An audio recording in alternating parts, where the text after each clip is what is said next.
Very good morning.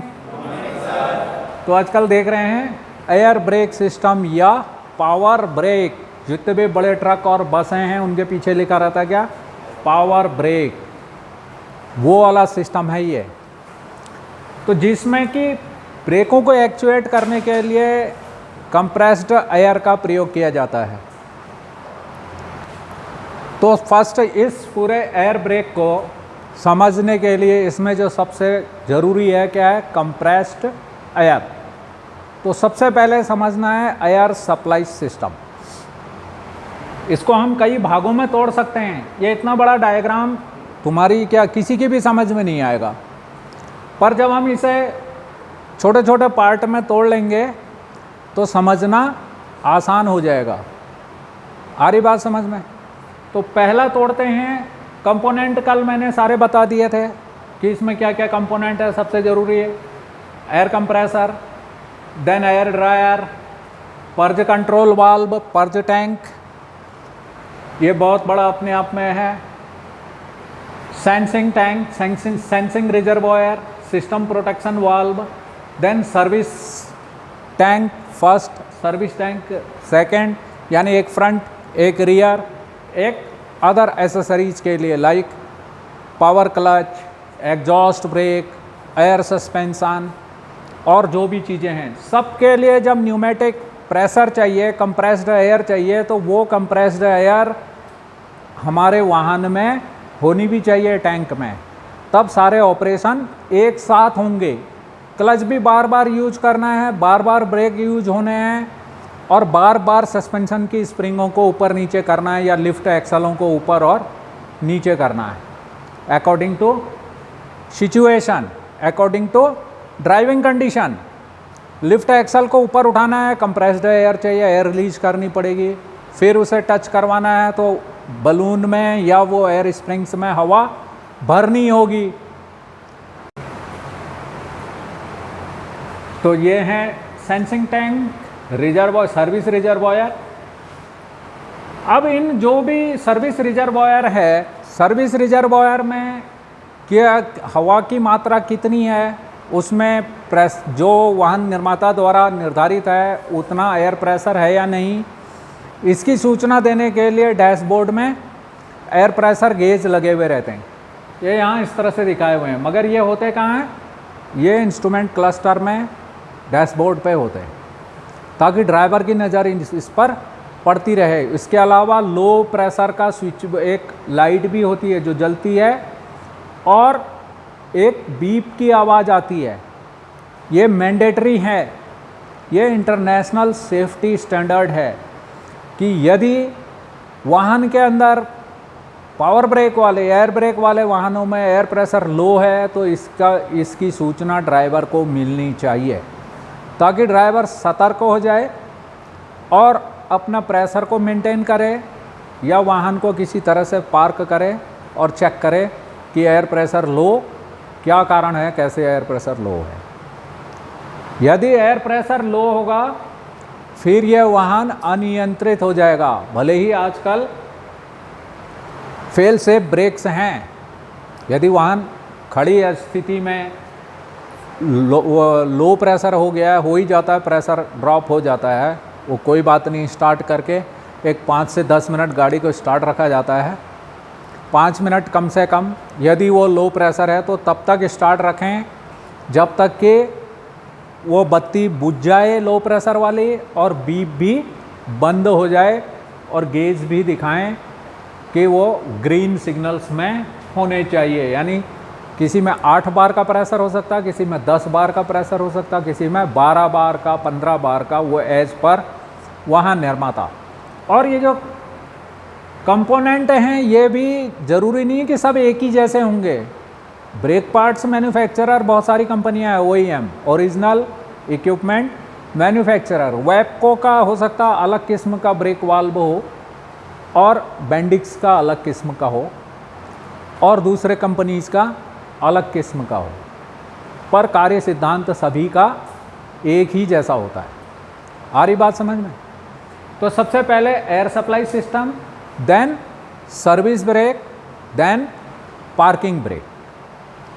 ऐसे अगर हम इन्हें तोड़ देंगे तो सब चीज़ समझ में आ जाएगा।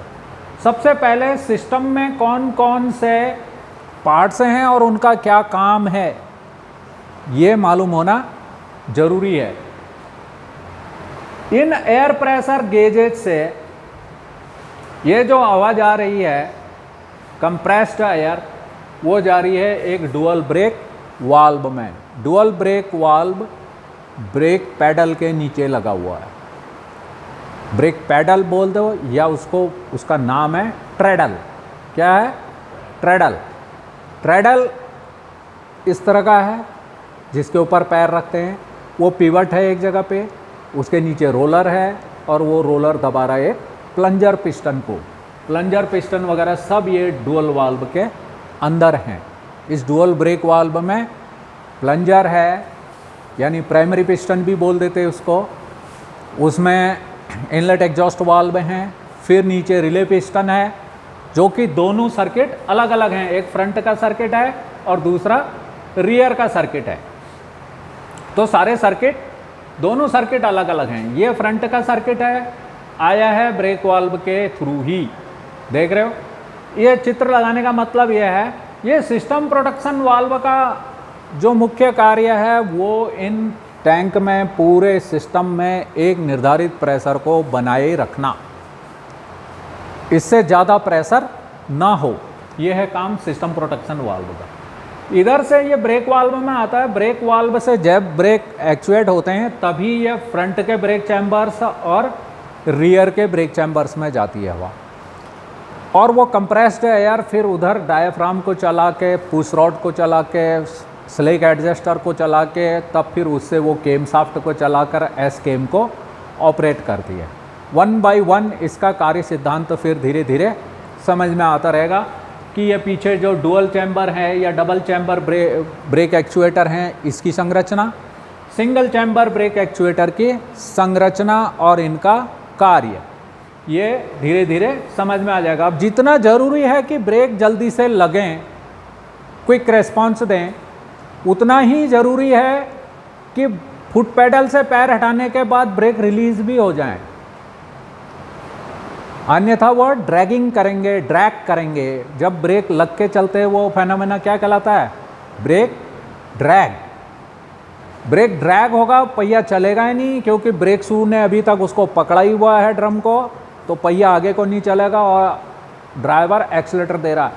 ये कंडीशन वहाँ पर और ज़्यादा दुर्घटना को संभावित हो जाती है जब किसी चढ़ाई पर वाहन रुक जाता है और उसने नीचे से गियर बदला नहीं, यहाँ पर आकर गियर बदलता है और उसका ब्रेक सिस्टम में प्रॉब्लम है, तो वहाँ पर ब्रेक ड्रैग हो रहा है, तो वहाँ पर उठाना बहुत मुश्किल हो जाती है गाड़ी।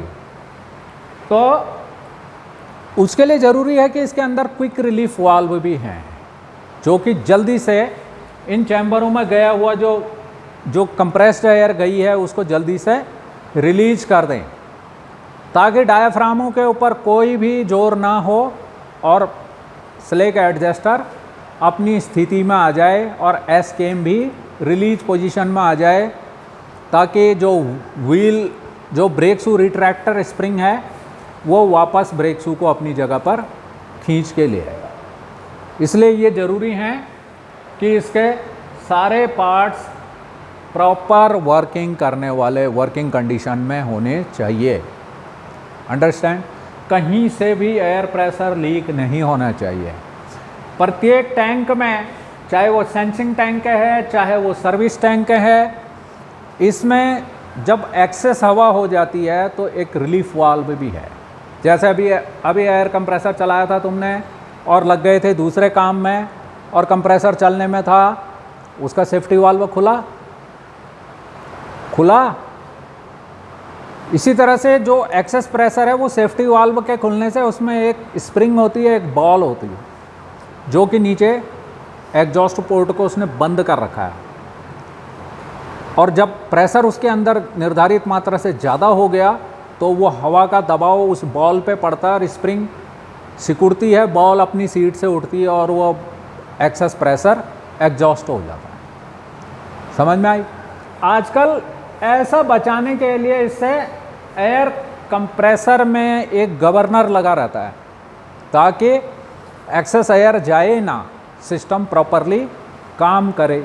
उसके लिए यहाँ पर एक गवर्नर भी होता है और वो गवर्नर बहुत काम की चीज़ है, वो बहुत कुछ करता है। एक तो एयर कंप्रेसर को विश्राम देता है, सिस्टम को प्रोटेक्ट करता है और पर्ज साइकिल ऑपरेशन को कंप्लीट करता है। वो मैं अभी थोड़ी देर बाद तुम्हें बताने जा रहा हूँ। ठीक है, इतने कंपोनेंट समझ में आ गए। ये फ्रंट ब्रेक एक्चुएटर है सिंगल चैम्बर, इसके साथ ये पुश रॉड है, इसके अंदर एक प्रेशर प्लेट है, एक नॉन प्रेशर प्लेट है, यानी इधर एक डायाफ्राम है जिसमें हवा जाने से वो फूलता है और हवा के प्रेशर से वो पीछे इस पुश रॉड पर दबाव डालता है। ये पुश रॉड इस स्लेक एडजस्टर को ऑपरेट करती है और स्लेक एडजस्टर को ऑपरेट करने से इसके जो नीचे लगा है वहाँ पर एक रॉड लगी रहती है जिसमें कि एक केम होती है, वो लगी रहती है। वो केम सीधे ब्रेक शू को फैलाने और सिकोड़ने का काम करती है, यानी ब्रेक शू फैलते और सिकुड़ते हैं इस स्लेक एडजस्टर के द्वारा। ये दो अगले एक्सल में लगे हैं और दो पिछले एक्सल के साथ लगे हैं। इतनी समझ में आ गई बात। इसके अंदर ये डबल चैम्बर है। इधर का कार्य सिद्धांत सर्विस ब्रेक में सिर्फ ये वाला ही एक्चुएट होता है और ये जो पीछे वाला चैम्बर है ये सिर्फ पार्किंग ब्रेक और इमरजेंसी ब्रेकिंग के काम आता है। कैसे आता है, इधर हम लास्ट में पहुंचेंगे। इसके अलावा आजकल जितने भी ट्रैक्टर हैं और ट्रेलर हैं, ट्रेलर में इलेक्ट्रिकल ब्रेक होते हैं लेकिन कईयों में अभी भी प्रेशराइज्ड यही कंप्रेस्ड एयर का प्रयोग होता है। तो वहाँ पर अगर दो एक्सल हैं, दोनों लाइव एक्सल हैं, वहाँ उसके लिए एक रिले वाल्व भी है और क्विक रिलीज वाल्व तो सब जगह है ताकि इनमें गई हुई हवा यहाँ पर ये तेज़ी से बाहर निकल जाए। ये क्विक रिलीज वाल्व, यहाँ पर क्विक रिलीफ वाल्व बोल दो या क्विक रिलीज वाल्व बोल दो, कि जल्दी से रिलीज कर दे प्रेशर को तो डायफ्रामों को थोड़ा सा रिलीफ मिल जाए। समझ में आई बात। तो आगे हम देखते हैं एयर कंप्रेसर। एयर कंप्रेसर ये सिंगल चैम्बर भी हो सकता है और डबल चैम्बर भी हो सकता है, यानी एक पिस्टन वाला भी और दो पिस्टन वाला भी। ये एयर कूल्ड भी हो सकता है और वाटर कूल्ड भी हो सकता है। इंजन के ही कूलिंग सिस्टम का कूलेंट यहाँ आकर इसको ठंडा करता है। SC160 वाटर कूल्ड कंप्रेसर है, तो ये इंजन का कूलेंट इसे ठंडा कर रहा है क्योंकि ये इंजन के साथ ही लगा है और एक साफ्ट बाहर को निकली है, इसमें एक गियर लगाकर यह इंजन से ड्राइव लेता है। आज की डेट का एयर कंप्रेसर कई वाहनों में, पहले जब फौज में चलती थी शक्तिमान, उसमें एयर कंप्रेसर के साथ एक पुली लगी रहती थी जो कि वी बेल्ट से सीधे वाटर पंप की पुली के साथ ही लग के उससे ड्राइव लेती थी। पर आजकल क्या है, यहाँ पर गियर है और जो वो गियर केम साफ्ट के गियर से ड्राइव लेता है। अलग अलग ड्राइव ट्रेन्स होती हैं, कोई किसी वाहन में कैसी मिलेगा, किसी वाहन में कैसे ही मिलेगा। तो इसका काम है, इसमें भी एक पिस्टन है, वो कनेक्टिंग रॉड के द्वारा एक क्रैंक साफ्ट पे जुड़ा है और क्रैंक साफ्ट को ड्राइव मिल रही है इस गियर के द्वारा। जब क्रैंक साफ्ट घूम रही है तो इसमें लगा हुआ पिस्टन एक रेसिप्रोकेटिंग मोशन कर रहा है। इसमें एक इनलेट पोर्ट है, यानी इनलेट वाल्व है। जब ये पिस्टन नीचे की तरफ आ रहा है तो इनलेट वाल्व खुल रहा है और जब पिस्टन ऊपर को जा रहा है तो इनलेट वाल्व तो बंद हो जा रहा है और खुल रहा है, डिलीवरी पोर्ट खुल रहा है ताकि जो अंदर हवा आई है वो कंप्रेस होकर आगे सेंसिंग टैंक में जाने से पहले वो एयर ड्रायर में जा रही है। क्योंकि जो वायुमंडल की हवा है उसमें गंदगी है, वो गंदगी साफ़ हो जाती है, यहीं एक एयर फिल्टर लगा रहता है उसके द्वारा धूल और अन्य गंदगी साफ़ हो जाती है परंतु जब ये पिस्टन इसके अंदर ऊपर नीचे चल रहा है, इसके अंदर क्रैंक शाफ्ट भी है, कनेक्टिंग रॉड भी है, पिस्टन के साथ गजन पिन भी है, तो उनको लुब्रिकेशन की आवश्यकता है। और ये जो पिस्टन अप एंड डाउन कर रहा है, इसमें भी पिस्टन रिंग लगे हुए हैं, compression ring and oil ring, तो इसकी दीवारों को भी लुब्रिकेट होना है। तो इंजन से डायरेक्ट इंजन ऑयल इसके अंदर आ रहा है और इसको लुब्रिकेट करके वो वापस फिर से इंजन में चला जा रहा है ड्रेन के रास्ते, फिर वो इंजन के ऑयल संप में ड्रेन हो जा रहा है। तो हो सकता है लंबे ऑपरेशन के कारण, इसकी तरफ ध्यान नहीं देने के कारण इसके रिंग्स घिस गए हैं और ये जो कंप्रेस्ड एयर है इसके साथ लुब्रिकेंट भी होता है, चला जाता है। थोड़ा बहुत ब्लो बाई जब इंजन में हो सकता है तो वह कंप्रेशन में, इस कंप्रेसर में भी होता है, जिस कारण से हाइड्रोकार्बन भी उस हवा के साथ पंप हो जा रहे हैं। अब वो हाइड्रोकार्बन आगे सिस्टम में ना जाए, साथ ही जो वायुमंडल की नमी है वो नमी भी आगे जाकर इन टैंकों में जमा ना हो। जब ये सारी गंदगी यहाँ टैंक में चली जाएगी तो फिर ये टैंक का वॉल्यूम हवा के लिए बचेगा ही नहीं, नीचे सारी तलछट पानी वगैरह जमा हो जाएगा, रेजिड्यू, तो जिस वजह से सिस्टम फेल होने की गुंजाइश बन जाएगी, चांसेस बढ़ जाएंगे। इसलिए ज़रूरी है कि सिर्फ शुष्क वायु ही, सिर्फ एकदम ड्राई एयर इन एयर टैंकों तक पहुंचनी चाहिए। इसके लिए रास्ते में लगा रहता है एयर ड्रायर। ये एयर ड्रायर बहुत ही महत्वपूर्ण पार्ट है। इसके साथ ही लगा है पर्ज टैंक, और ये जब पर्ज साइकिल होता है, ये गवर्नर का जब कंट्रोल साइकिल चलता है उसी समय पर्ज साइकिल भी काम करना शुरू कर देता है। ये हवा जब फर्स्ट सेंसिंग रिजर्वॉयर में जाती है, सेंसिंग रिजर्वॉयर का एक फिक्स वॉल्यूम है उसका, उसमें इतनी मात्रा में हवा आ सकती है, से 120 psi या 10 बार का। अलग अलग निर्माता अलग अलग इसकी सेटिंग करे रखते हैं। अब इसमें यहाँ से ये जो भी हवा बन रही है और टैंकों में जाने से पहले, जो सेंसिंग टैंक से है, पहले सीधे गई यहाँ सिस्टम प्रोटेक्शन वाल्व में। सिस्टम प्रोटेक्शन वाल्व का जो मुख्य कार्य है वो सभी टैंकों में एक निर्धारित प्रेशर को बनाए रखना, यदि एक्सेस प्रेशर है तो उसको रिलीज कर देना। इसका कंस्ट्रक्शन एंड वर्किंग ये बाद में आएगा, पहले यहाँ इस चीज़ को समझ लेते हैं, ठीक है।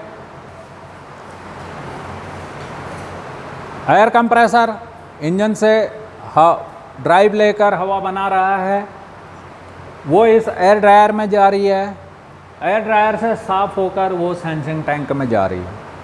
सेंसिंग टैंक से फिर वो, यहाँ पर मैंने चित्र में ऐसे डायरेक्ट दिखा दिया, मगर ये कहाँ जा रही है, पहले सिस्टम प्रोटेक्शन वाल्व में जा रही है और वहाँ से वापस आ रही है। हमने इसको तोड़ दिया, इसे कर दिया छोटा, ये क्योंकि इसे कंप्लीट करेंगे तो यहाँ ये डुअल ब्रेक वाल्व बनेगा, और डुअल ब्रेक वाल्व के ऑपरेशन समझने के बाद फिर वो फ्रंट चैम्बर में कैसे होता है और रियर चैम्बर में कैसे जाती है हवा, उस पर बात करने के लिए इसलिए यह आधा ही चित्र बनाया है।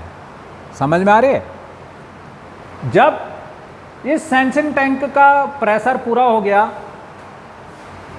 आगे सर्विस टैंकों में भी प्रेशर पूरा हो गया, पूरे सिस्टम में प्रेशर पूरा हो गया, तब इस सेंसिंग टैंक से एक पाइप ये जो जुड़ा है, इस रास्ते से हवा ये इसमें आती है, ये है न्यूमेटिक गवर्नर या एयर कंप्रेसर को शांत रखने वाला, ताकि उसको कंट्रोल करने वाला ये एक गवर्नर है। इसके अंदर वाल्व हैं। जब ये हवा यहाँ से आ रही है, मान लिया 120 बार का, ये 112 बार का प्रेशर है, ये 120 psi का प्रेशर है इसके अंदर, तो यहाँ से निकलकर ये दो काम कर रही है। ये वाल्व को खोलकर ये अंदर जाकर इनलेट वाल्व को उसकी सीट से हटा दे रही है, जो हवा का प्रेशर जा रहा है, और साथ ही ये पर्ज कंट्रोल वाल्व में भी जा रहा है।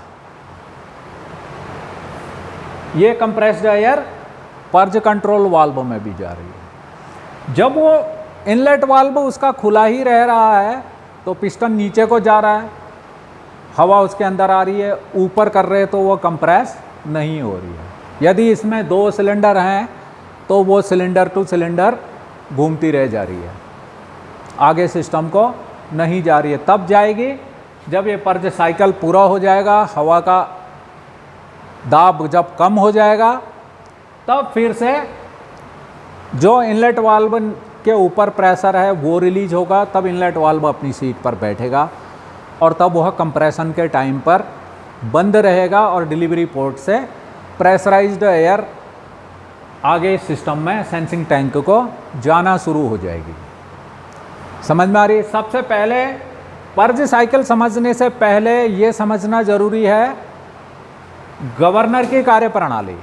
जब सिस्टम में पूरा दिया गया प्रेशर कंप्लीट हो गया, सारे गेजेज कंप्लीट बता रहे हैं, तो उस समय जो सेंसिंग टैंक से एक पाइप सीधा गवर्नर में आया है।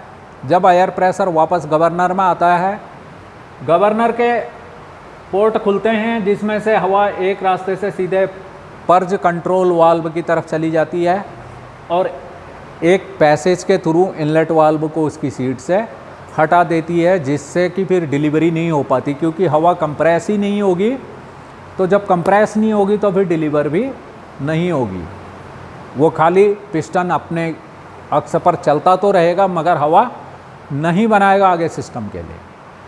ठीक है, अब आगे तो हवा पर्ज साइकिल के लिए गई थी, वो असल में कहाँ गई है? वो इस एयर ड्रायर के कंट्रोल पोर्ट के रास्ते अंदर घुसती है, इस पर्ज पिस्टन को दबाती है नीचे की तरफ।